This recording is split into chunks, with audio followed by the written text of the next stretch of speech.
Mendo sikur një mbret ose një njeri tepër i pasur të nxjerrte një njoftim e të thoshte që në këtë ditë dhe në këtë orë çdo njeri që më vjen kam për t'i dhënë pra çfarë do lloj gjoje që të më kërkoj. Mendo pak se si do t'ishte pra ajo pamja e njerëzve tek dyert e shtëpisë së këtij personi. Do të garonte çdo njeri kush e kush hynte më para.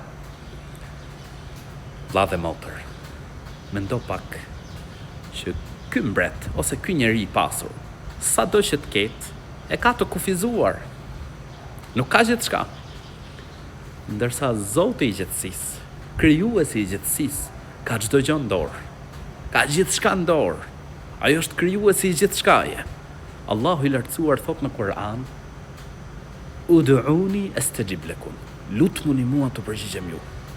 Pra dyert e qiellit i ketë hapura. Çfarë bret? Lutju Zotit të gjithësisë. Kërkoj Allahut të lartësuar, sepse Zoti i gjithësisë thot në Kur'an: kur të pyesin ty robërit e mi për mua, un jam pranë. I përgjigjem lutjes së lutësit kur ai më lutet mua. Prandaj mos nguro.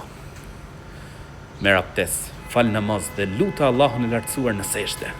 Lute me bindje të plotë, se Zoti i gjithësisë është ai që i realizon dëshirat.